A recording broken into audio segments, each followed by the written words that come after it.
The web of conspiracy. Here is your host, Adam Webb.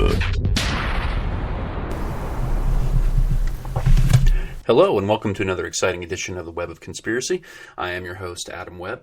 It is great to be back with you again this week. Just before I get started, a quick thank you to last week's guest, Jared Gardner.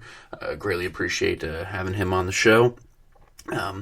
And for those of you who hadn't listened to really pretty remarkable evidence that he's managed to uncover and sort of bring into the light in terms of questions surrounding whether or not we have a real solid idea of just how old the pyramids are. And he definitely brings up plenty of things that we need to question and investigate further and hopefully have more work done in that field. But definitely a huge start there. So it was really great to have him on the show last week. So once again, if you haven't checked out last week's episode, do so. Yes, it's a little longer than my normal. Certainly, I tend to keep my shows fairly short. However, it's usually me talking to you. So with a guest who has some substantial work as well as a lot of evidence to uncover, and I didn't even cover every single thing that he had written about in the books. So I would strongly recommend that you check those out. If you're interested. I mean, if it's something that really grabbed your attention, www.gizanow.com, check it out. But once again, thank you for those who continue to support the show and come back and listen. To welcome to all the new listeners. Like I said, last week, so yes, it was much longer than I normally do, and there were a couple people who let me know that because they're used to my shorter programs. That being said, when I do have guests, which that was my first guest, and my intention certainly going forward is to have others, I am going to have a little bit of a longer show. Especially if there's any kind of real work there, it's really hard to get a good gauge in a 35 to 40 minute time span, which is usually what I run on most of my shows. I have gone, some over 40 minutes, some up to 50 minutes. But certainly last week's was the longest, but I felt like there was a lot of evidence to uncover. And it's important that I think when we have a guest on a show, in any kind of show like this or any other type of talk show, that especially if they're speaking about something that goes against the established understanding of a subject, it's important that they can present their evidence so that listeners and other people, anybody who comes across a show who's curious can take the time to understand, okay, how did they reach these conclusions? And then leave it to the listener to evaluate whether or not they find it compelling enough, whether or not this is something that perhaps they believe could be true. I have said time and time again that I don't necessarily come on here with this idea of trying to make you believe in this, that, or the other. What I attempt to do is to present the evidence in some of these fringe topics, the unknown, the paranormal, conspiracies, because I think it's important that we at least have these discussions. It's up to the listener to decide whether or not they want to buy into it, so to speak. That being said, I felt like I needed to give ample time to this guest, as well as in the future any guest who has a conclusion that goes against the established norm. They need time to be able to provide that evidence. So yes, that is why that's why that show last week was a little bit longer, and that's why when I do have interviews in the future, they will be longer. When it's just myself talking to everybody, those will be shorter. I can think that you can only listen to one voice for so long before you begin to tune it out. So that being said, I do my best to present things as short as I can, but when I'm going to have a guest, I am going to go a little bit longer. And I felt like he had a number of pieces of evidence between erosion patterns, the evidence of technology that was used. It was certainly important that we cover those topics. So yes, for those of you who were a little bothered by how long it was, my apologies, but I don't intend to change that. So moving forward, today's episode is going to be a little different than what I've done before. So I guess this is another slightly experimental, and I'll get into that as I go along, but I just want to give everybody a heads up there. There were a few things in the news that I really wanted to sort of more or less touch upon before getting into sort of the broader subject of the show. The news has sort of broken in regards to, for those of you who are familiar with one of the American hostages that was captured and then eventually beheaded by ISIS, James Foley, a journalist. Reports are now coming out that the government threatened the family of James Foley with prosecution if they attempted to raise money to meet the ransom demands of ISIS. Now, this is somewhat disturbing, but before I get too far along, the truth is the government, unfortunately, can do this. There are laws in place, that would suggest that paying $6 million for this ransom would benefit ISIS. It would be funding a terrorist group. So, on paper, the government has every right to do this. That being said, I think that it's certainly questionable in this type of situation. You have a family who is going to bear witness to their loved one being murdered in a gruesome manner. They're going to want to try to do everything they can to save their son, their daughter, their brother, their sister, their father, mother, whoever. They're going to do everything they can to try to save that family member's life. I think that there are some questions with regards to how the situation was handled. I think that you have to be sensitive to a family who's going through this kind of a situation. You have to understand that their desire to save their loved one is going to be strong. But I think you can question the tactfulness in which this was done by national security officials within the White House. And it's certainly making some headlines right now as I speak. Nevertheless, unfortunately, the government certainly can exercise that kind of a threat. Because certainly $6 million will go a long way to helping a group like that. So the question is, does it make it right? And I will leave that up to the listeners to decide.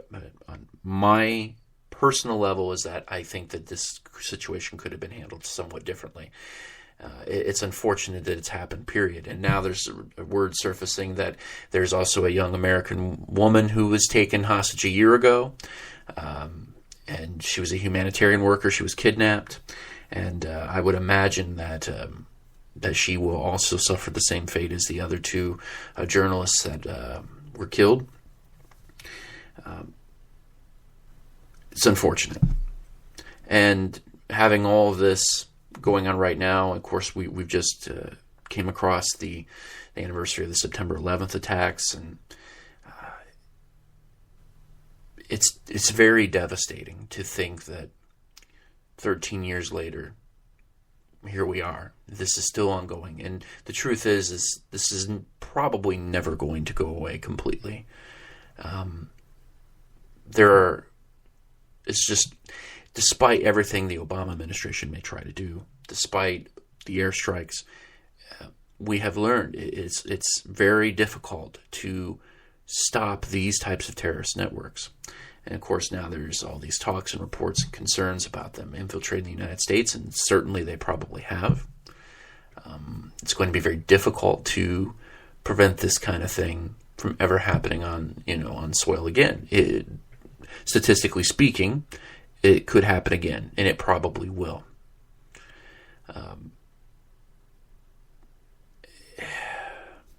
I really struggle with the conspiracy surrounding 9/11, and I haven't gotten into the truther movement on this show, and that has been very intentional on my part. I have made an effort to avoid that, primarily out of respect for those who lost their lives on that day, as well as those who lost loved ones. Now, for me, I believe that investigating this and speaking out about this should be done to a degree. Nevertheless, I'm personally abstaining from doing it because I did not lose anybody that day. I am someone who was fortunate enough to not lose somebody that day. Nevertheless, it was still an impactful moment. And to have gone through that, and then to have all these different conspiracies trying to say that the government, it creates a lot of pain for the survivors. This is a situation, in my opinion, where I think the wounds are still too fresh. And the truth is that if, in fact, there is a shred of truth to the truther movement, which there could be, then the solid evidence isn't going to surface anytime soon. We have seen that some of the best evidence in terms of conspiracies, it develops many years after the incident, sometimes decades. So my opinion on this is that I don't believe we're going to have any kind of solid evidence, if there is solid evidence for this theory, for this conspiracy, that we won't have that type of evidence for a number of years yet. So yes, I am purposefully not going into this for deliberate reasons. I know that if I had lost somebody in that attack, I would want the truth, absolutely. And I would be okay with some of the talk, but I don't know that I could stand it to the level that it has been, and certainly over the years. I think eventually there would come a point where it just continues to keep the wounds fresh. And while we need to remember, it's important that we also move on. We have to move on. Life doesn't stop. So we have to move forward, and we have to learn from these things. So yes, the people who are researching it, I'm not suggesting that you stop. What I am suggesting is that you lay in wait, that you stay patient, that you stay quiet. Because if you're really going to find the evidence that you're looking for, you're not going to find it by being out there. This is something that has to be done below the surface. That's just my opinion. Now, a couple other news stories I want to touch upon, and that is the appearance of what seems to be underground images showing that there's some other hidden monuments at Stonehenge. That's pretty remarkable. So here we are, what we believe we've been seeing all the time is just scratching the surface, so to speak, right? Some pretty remarkable stuff. So I would recommend, for those of you who are interested in some of these monolithic sites, much like we talked about last week, check that out. I know National Geographic's got a little write-up on it, and there's a few other places certainly that have covered it. Another story that has caught my attention is Stephen Hawking, the noted physicist, who originally did not believe there was a Higgs boson particle, now is claiming that this could in fact wipe out the universe, which certainly other physicists have mentioned. But he certainly is one of the ones now who have come to the forefront saying that this that there could be this quantum fluctuation that creates a vacuum bubble that expands through space and basically destroys the universe, and that perhaps this may have already started, that this vacuum bubble could have already been created, and that it may take millions of years before it happens, or it could be happening right now. And the truth is, it's going to travel incredibly fast speed of light, so we're not going to know. And when we do know, it's going to be too late. So yes, he is one of the ones now going on the record as being, a little concerned about the work with the Higgs boson particle, the God particle as it's often referred to. So that's certainly something to keep an eye on as well. Now, before I move forward, I know I just got to mention this because I have been soliciting reviews for the show on all the different platforms in which I release the show, and I got to point out there's been a couple that just were pretty funny. First off, not necessarily funny in terms of being absolutely hilarious, but there were some I guess quirky, funny kind of things. So one review, I won't say where it was through, but it was from a user named Slightly Psycho. I appreciate the title of your review. Very, very, very creative. So I thought that was certainly worthwhile. So thank you for your review. And I also have a review from Jacob H. And I have to admit, I read the middle section and I couldn't help but laugh. So, however, the reason I'm bringing these reviews up in this particular review is that it led me into really what I wanted to talk about this week. Jacob makes it clear that he doesn't necessarily agree with me, and that is fantastic. I'm completely okay with that. I don't expect everybody to listen to the show to completely agree with me. And yes, I appreciate the fact that you point out that I don't present it like a ranting and raving elderly relative. I certainly make a point to not do that. So, as I was reading the reviews, and it really dawned on me that I think it's important that I kind of take a step back a little bit. And while I always make an effort to address each week something different, something unique, or a slight twist on something that maybe I've talked about briefly before, but now I'm moving in a somewhat different direction with it. So I decided that what I really wanted to do this week was to kind of take a step back. Let's take a look at the bigger picture. The reason that I started this show, for those of you who've been around now, been listening on the old show, I've been doing some form of this program now, let's see, about a year and a half. This show has existed. It has existed on Spreaker not quite a year yet. So if you're listening to this is maybe, I think, 11 months old now on Spreaker. And I started this show on another network and another format, and it wasn't working for me. So I moved on. And of course, during that time, I was also undergoing surgeries for my melanoma. So going through that, there was a lot of change and a lot that I needed to do, and I had to take some time away from the show. But once I was able to again, I started getting back into it. Now, my motivation in doing this kind of a program, Jacob sort of reminded me of it. I do this because I think it's important that we have an open dialogue, that we have a place where people can jump into some of these questions, the unknowns, the unexplained type of material, and be open enough about, okay, let's look at all possibilities. Let's listen to all theories. I'm not going to expect that everybody believe everything.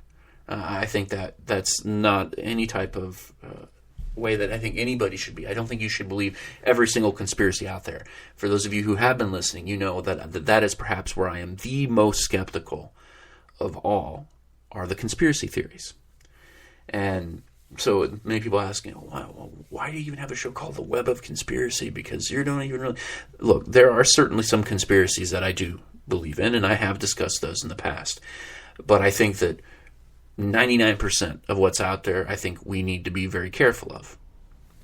That doesn't mean that there isn't truth in it, but I think we need to be very careful of it. And I think you could argue very similar type of situation with the paranormal and the unknown. I tend to be a little more open to some of those ideas than I am conspiracy, which also confuses some people. You believe that there's this hairy man-type creature running around in the woods, but you're skeptical of the truther movement. Look, I'm more than willing and open to your criticisms.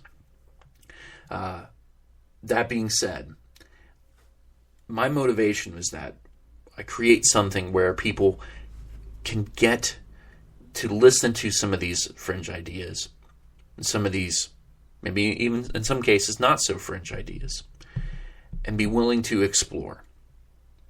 So I sort of got back to thinking about this, the whole umbrella, the phenomena. I wanted to create a show in which I talked about all of these things, which is a pretty big undertaking. I've often struggled with the idea of, do I talk about conspiracy separately? Do I do a separate show with that? Do I just focus solely on paranormal? Where's the balance? Where should I even talk about current events in the world? Should I talk about the fears that... so I try to balance all these different things. And I think it's important that in doing this, that I step back a little bit and that we look at the big picture.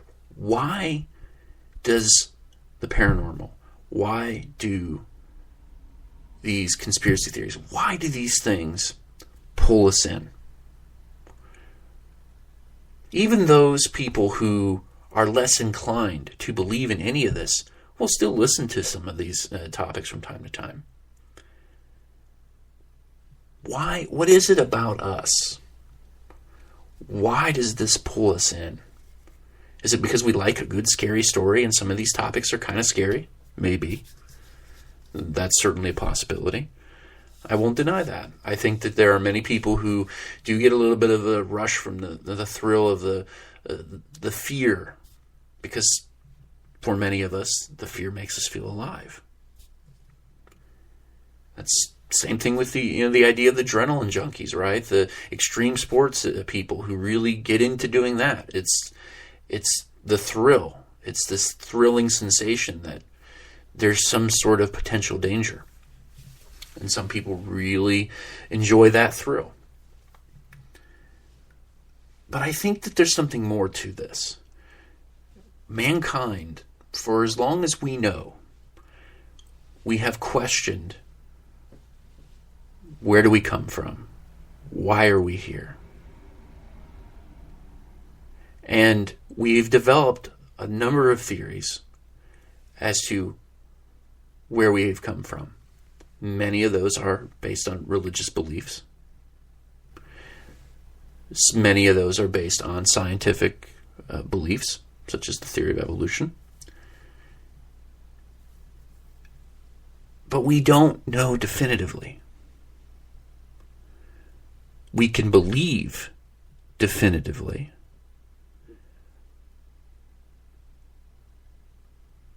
but we don't know definitively where we came from.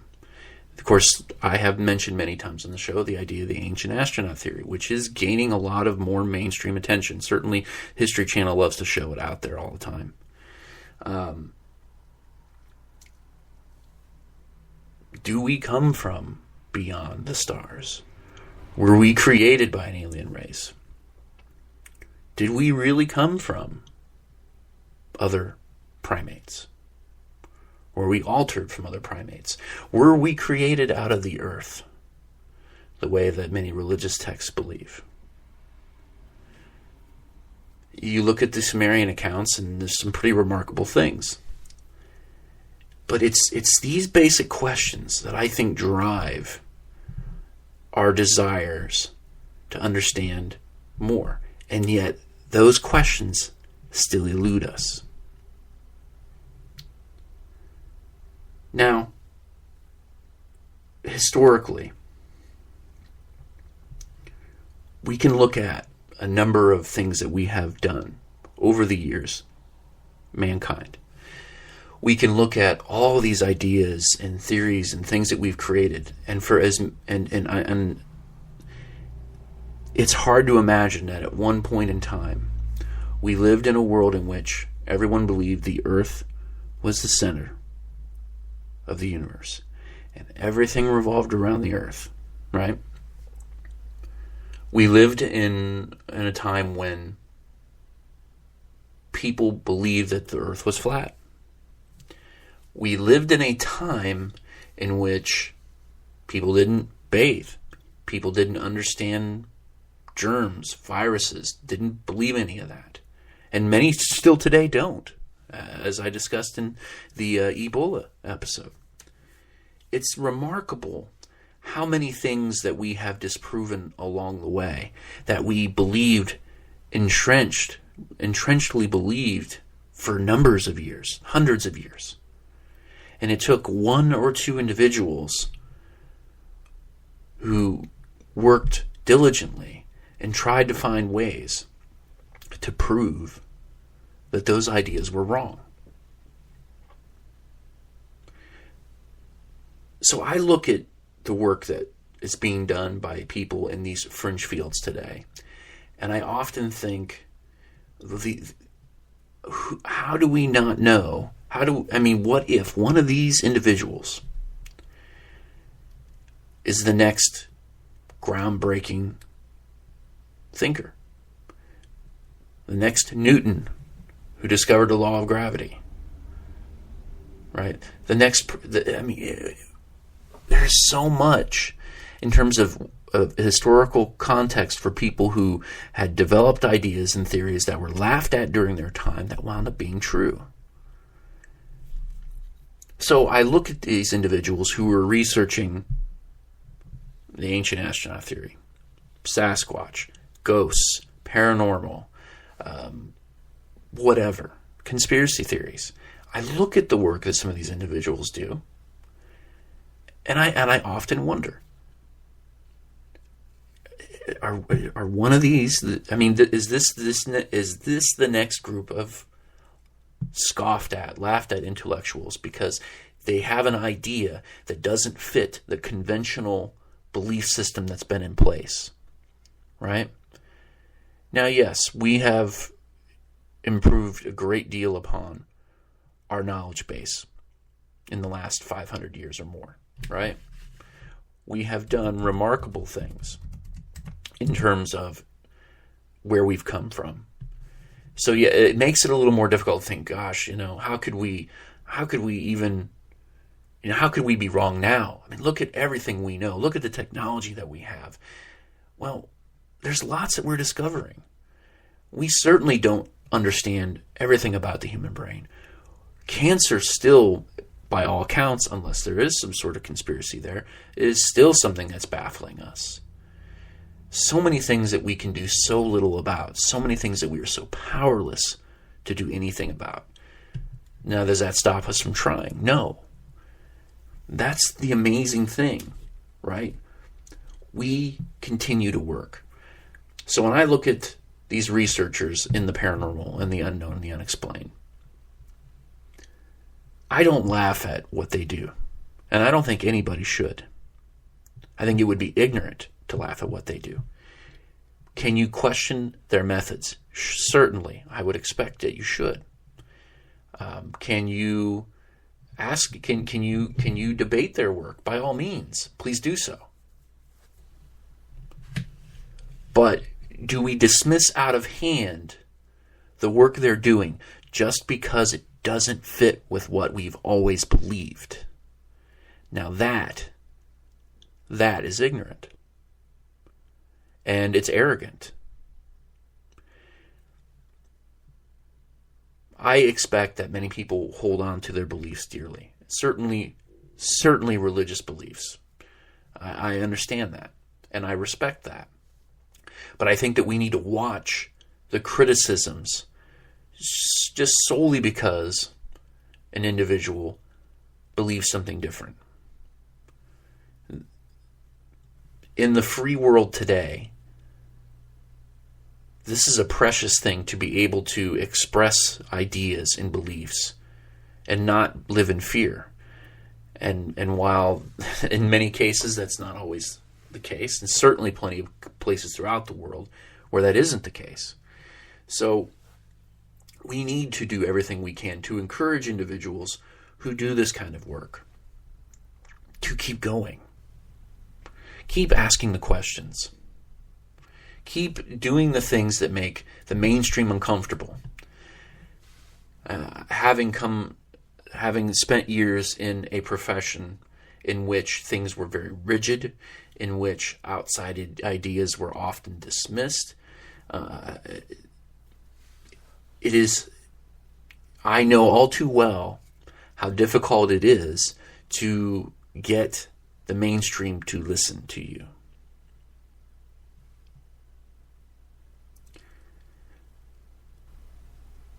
It's difficult for individuals who do believe in things that fit outside the established known, right? It is. And many people, especially those on the outside look in, they don't understand how people could believe in some of these things. How can you possibly believe that there's extraterrestrial life visiting the planet? Right? Just one example. And it's a valid question. What I can say is that for those who have had an experience with something that falls outside the paradigm, it changes things. It changes everything. If you've never had an experience, then yes, you wouldn't understand. You shouldn't understand. It would be very foreign to you, right?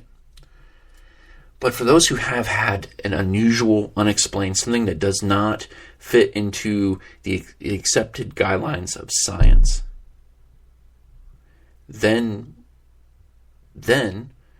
that changes everything for that individual.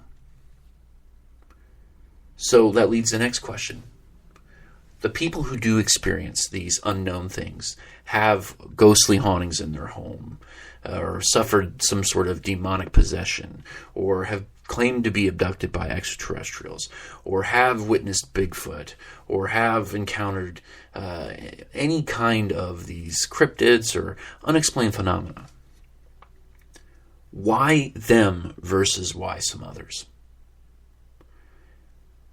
Many believe that there's this idea that, well, these individuals are unique in that perhaps they have some ability to see something that others don't. Perhaps there's something unique in their genetic makeup. Perhaps they have some sort of extrasensory perception in ESP, right? Some sort of something that they've tapped into their brains that other people just haven't. That there perhaps is a genetic component to people who experience these things. There are others who argue that perhaps it's really just a mental illness, and that people who experience these unknowns are just mentally ill. I don't necessarily think that's true. I do think there are certainly many cases in which people who've had legitimate unknown phenomena occur to them that have been labeled mentally ill, and perhaps it's because they have been unable to process or handle the situations that have led to those conditions. But oftentimes, I have said on the show that I do not believe in coincidence. And I typically don't. But I often do believe that there is something to be said about the randomness of paranormal events, the randomness of these strange things. You know, perhaps it is really just random.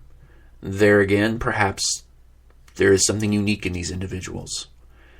And I hesitate to say that because I think it almost leads to the criticism that, well, they're just wanting to be special and they're creating this mythology that they're really something more than they're not. The truth is we live in a very narcissistic world. Everybody thinks they're special. Everybody thinks there's something unique about them. And while on some level there is something unique about us, that doesn't necessarily mean we're better than the other person. You know, that type of narcissistic beliefs are what led to Nazi Germany, right? We really need in this society to check our narcissism. We are all unique, but that doesn't mean that we're any better than anybody else. Even those who do experience the paranormal, I don't believe they're doing so necessarily out of some narcissistic urge. I know many people who I've encountered that are very hesitant to talk about it. They don't want the attention. They don't want their story told. They don't want to put it out there for the world because they are afraid of the ridicule. Narcissistic individuals, they're not afraid of the ridicule. They want the attention. Okay? And I'm sure that most of us know at least one or two people that are like that. So, Is there this unique property to these experiencers? Perhaps. Do I think that there are a few that drive it for narcissistic need? Perhaps as well. But I don't believe in the whole that is what's pushing those who've had experiences. I don't believe it's some sort of mental illness or narcissistic urges or anything like that to push those experiencers into this realm.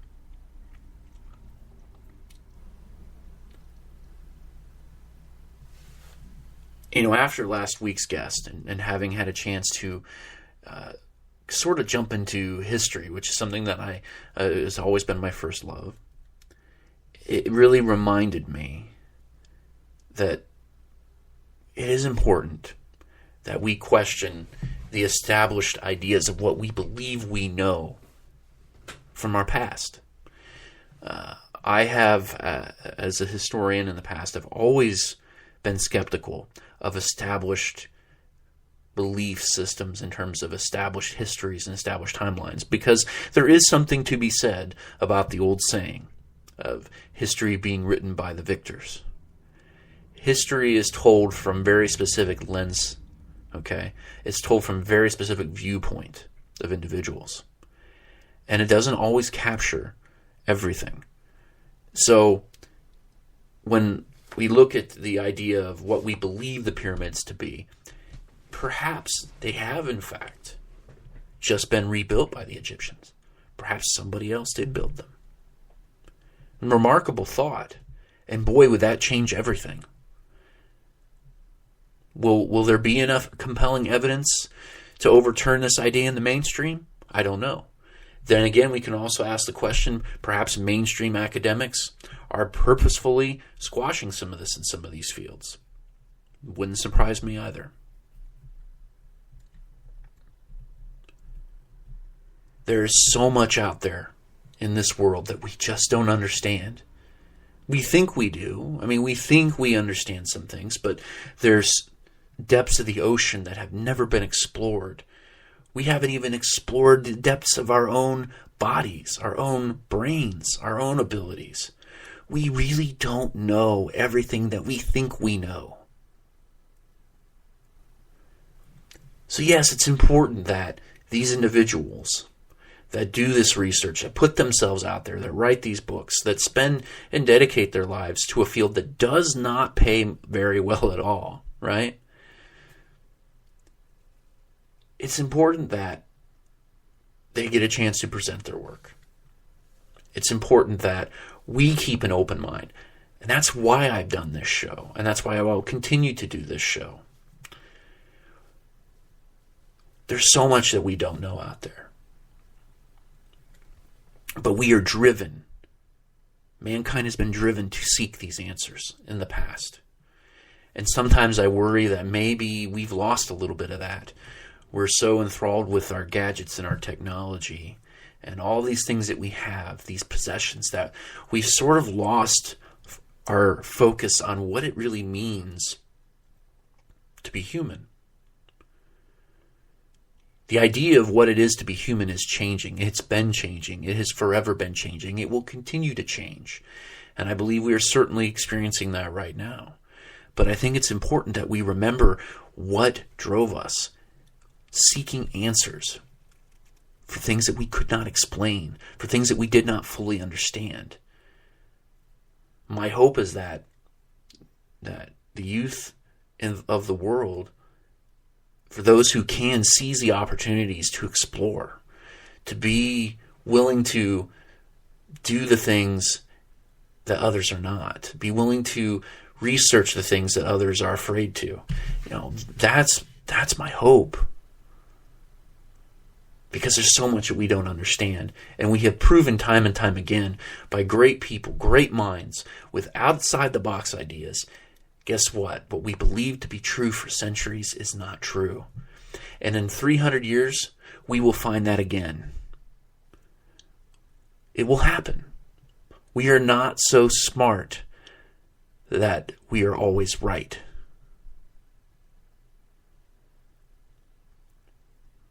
My hope is that we will be proven wrong again and again and again. in a number of ways. What drives us? The basic questions that we still don't know. Why are we here? Where do we come from? Seeking those answers, diving into those possibilities. That is what will help advance us. That is what will help us learn where we are in the universe, or at least help push us one step closer. Well, that's what I have for you this week. Once again, I appreciate all of your feedback. I welcome your reviews on all of the distributor sites, Stitcher, Spreaker, iTunes. Also, just want to continue to thank those of you who listen to the show. I've got a number of listeners on people on YouTube. I know, of course, iTunes and Stitcher, and right through Spreaker, and I'm certainly working on other ways to distribute the show as well, and once I have greater details on that, I will let everyone know. But once again, thank you for all of you who continue to support the show and give me your feedback, and for those of you just jumping in, I hope you enjoy what you're listening to, and please check out some of the older episodes as well. A lot of great content there. So once again, thank you for listening, and have a great week.